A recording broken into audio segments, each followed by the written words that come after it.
today we're going to be looking at business continuity planning and management. And what I'm going to do is to take you quickly through the key parts of the content of what we're going to be doing over the next couple of hours. And did anybody do any of the reading and researching about the risk, uncertainty and benefits management last week? In other words, is there a point in having a debate or discussion? Or shall we just go straight into continuity management? Probably best us, yeah, at time. Okay. Last week was presentation. Yeah. All right. Need to give us an extra week to catch up. I need to give you a week to catch up. Okay, well, I doubt it. Well, as it is, you get the final draft of the assignment is the week before the end of term, week 11, and then from then you have 4 weeks to actually complete your assignment. So, you'll come back and it'll be reviewed during the exam period when you come and bring it to me, unless you're overseas, and I will mark it in front of you, and you'll get your final mark with explanation while you're sitting there with me. So, business continuity. A couple of definitions to start with, and they come from British Standard 25999, which is also the ISO standard. You will remember from ISO 27002, one of the chapters was about business continuity management. Now, 25999 takes that and expands it into a much more comprehensive framework of questions and approaches. And it defines business continuity as a total thing, the concept, as the strategic and tactical capability of an organisation to plan for and respond to incidents and organisational disruptions in order that the business operation might continue at an acceptable predefined level. Now, it may not be the level you ideally want to operate at, but it will keep the business going. It'll keep the money flowing in so that you can actually pay some of the most critical bills, which are your staff costs. At the other side, you've got this concept of this business continuity thingy, and the other definition, which is really important, is the management of business continuity. And 25999 defines that as business continuity management involves managing the recovery or the continuation of business activities in the event of a business disruption, and managing the overall program not just at the time of a disruption, but across time, using training, using exercises and reviews to ensure that your business continuity plans stay current and up to date. The problem is, an awful lot of companies don't have any concept of what business continuity is about, and they don't actually, even when they have done something with it, they've forgotten to have practices, they've forgotten to keep the procedures, the contact lists, the phone numbers, the names up to date. It's put in a nice little manual called Business Continuity Management Plan, and it's put up there, out of the way. And one of the problems is that it's most important for small organisations as well as big organisations. Small organisations who have a fire that destroys their records, their servers, or a burglary that takes away the IT and their backups and all of their master data, they will never recover. It doesn't matter that they have their insurance that pays for new equipment. If they haven't got the information, they cannot get back up and running. They will find it incredibly difficult to find out who they have got orders with and how much they owe them, because they've got no record of the orders they've placed. They won't know who their customers are, because they've lost the record. So they can't get back in touch with people to deliver things to. I have a friend who has a small business of about 3 or 4 staff and himself. Has a nice little office, and they suddenly realised 3 or 4 or 5 years ago that they needed to do something in this continuity planning and management, or anti-disaster, you could almost say. And so if they all leave the office at lunchtime, one of them is on the rota to dismount their hard drive, their backup hard drive, put it in his pocket and take it with him in case there's a fire in the office while they're out, or in case there's a burglary. And at night time, the same sort of thing, so that they are never in a position where they are at risk of losing their master data. Because it's unlikely that he will or she will get pocket picked while they're out, and there'll be a fire or a burglary in the office. And it's very unlikely that both sets of data will go missing at the same time. And that's part of what business continuity planning is about. If you go back 20, 30 years, it used to be disaster recovery. We've had a disaster, we've broken our PCs, our servers, had a fire, a flood or something, and how do we get ourselves out of a hole? But continuity planning is much, much broader than that, and that's why it fits more broadly into the concept of the sort of sustainable corporate governance rather than just IT. Disaster recovery used to be about the IT. Today, business continuity is all about corporate level governance and making sure whatever happens, we can keep the company running, we can continue to get our revenue in, we can continue to reach out and contact our customers, our suppliers, and all the other stakeholders, because we've got all of their information available to us.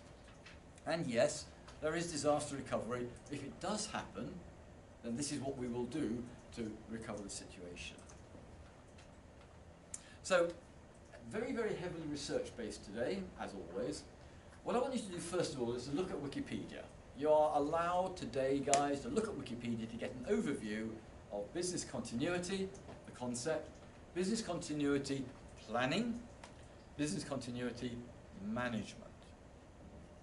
So those three areas of Wikipedia will give you quite an interesting understanding of the concept, the planning approach that's required, and actually how you go about managing the whole thing.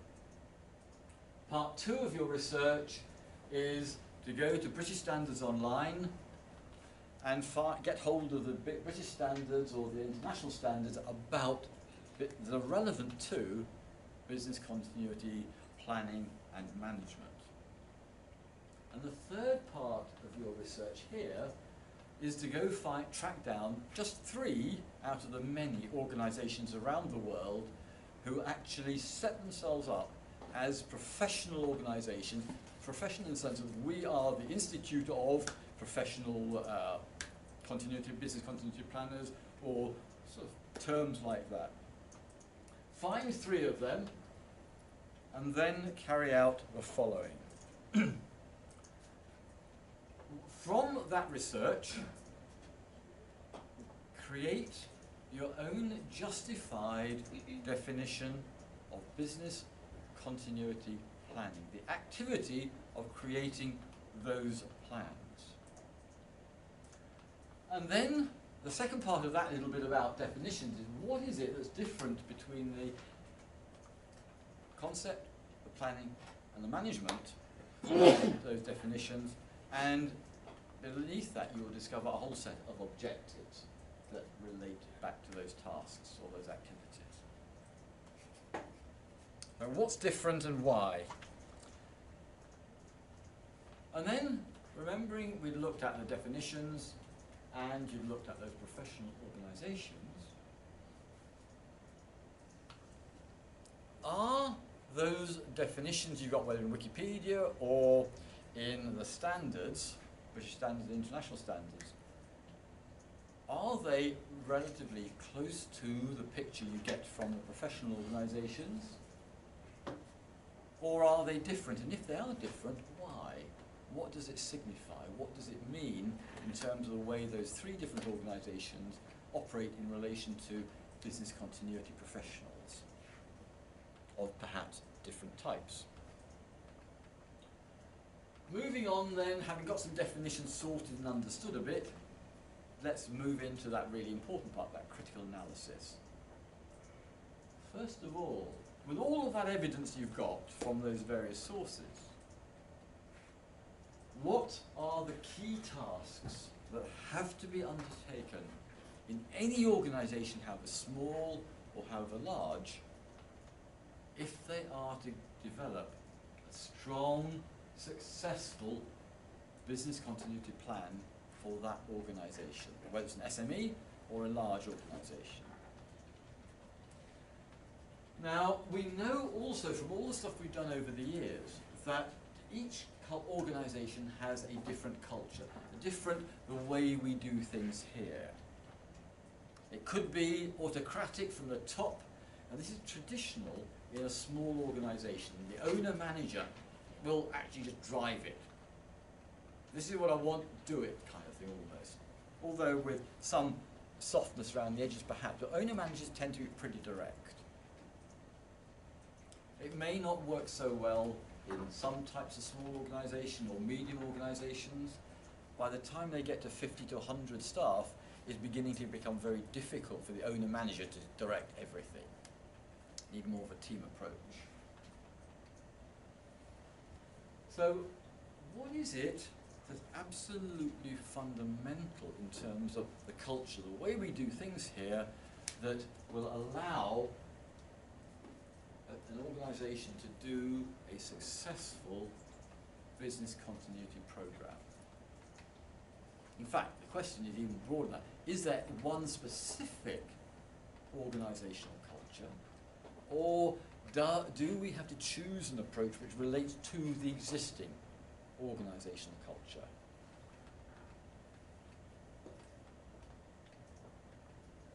And then moving on, when you've done all of that, the next stage is to find evidence about what examples can we find, what case studies of good, successful business continuity planning in terms of it actually saving an organisation perhaps, and find 3 or more other case studies or examples where businesses have got into really serious trouble because they didn't do the business continuity plan very well, they didn't execute it effectively, the company had major troubles, major problems. And then, finally, again, going back to those case studies that you found, and there are loads and loads there, whether they're in EBSCO, whether in Emerald, IEEE, ACM Digital, there's lots and lots of case studies. And you'll also find them, by the way, in some of the professional press like Computer Weekly, Computing, and other types of examples of that sort of website, that sort of publication. And the critical analysis is as follows. In your successful cases, what were the similarities? What factors are similar between those 3 successful cases? And in those failures, the other 3 that you're going to find, what are similarities? Because what we're trying to do is to work out the answer to what's the difference between successful and unsuccessful companies or organisations in terms of their development and operation of a business continuity plan. And remember, you don't have to be looking just for IT disasters. There are many, many other situations where business continuity plans are necessary. One of the areas you need to think about, and I'll just give you the title of the sort of area, it's called Key Persons. As you do your previous levels of research in terms of the standards and the professional studies, you will every now and then see this term key person. Look it up and find out what it is and why it's so absolutely vital that that part is covered in terms of the corporate level of business continuity planning. Out of all of this, you should then understand pretty well what's necessary to deliver a fairly effective, sustainable sort of business continuity plan, which will help to protect your organisation against pretty much anything that you can foresee. Because part of it is not, oh well, if this happens, then we do that. It's also prevention. How do we avoid having our server room catch fire? Not just, oh, if the server room does catch fire, what do we do? It goes one step earlier. How do we protect it? That's part of, in a sense, that continuity planning process. Not necessarily referred to explicitly in 25999 maybe, but it's one of those things. Think of all of the possible problems and then think of mitigating approaches that stop it happening, as well as if it really does happen because our mitigation fails, then we do this, this and this. And one of the examples I come back to is some years ago at Rolls-Royce across the town, as they were implementing SAP, they had very, very large servers, and these were business critical servers. And it was very, very obvious back then even that we needed to make sure the two servers were not in the same place, in case there was a fire, in case there was a flood or whatever. But also, in case of something, and this was before 9/11 happened, remember, in case an aeroplane lands, but hey, we've got the airport just over the way, about 10 miles away of that. And so the question was, how far apart do we place these two server rooms? And it was felt something like about a quarter mile would probably be far enough apart that even if an accident happened and an aeroplane landed on one of the servers, it wouldn't take out the other one unless it was incredibly unlucky and was accurate to within about half a sort of degree and bounced over both of them. Unlikely. But if you think about what happened with 9/11 when the Twin Towers fell, some of the companies in the Twin Towers had their backup servers still on the plaza. And so when the Twin Towers fell, it also took out the buildings where their backup servers were. And they had no backup of backups.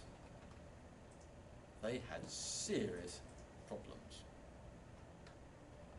So we have to think about a lot of issues as we build a good business continuity plan. As we build the management process that makes sure that the staff continue to be aware of who's responsible and what their responsibilities are, and make sure everybody else knows who to contact or how the contact mechanisms work. Any questions? Otherwise, off you go, guys. There's lots to do today.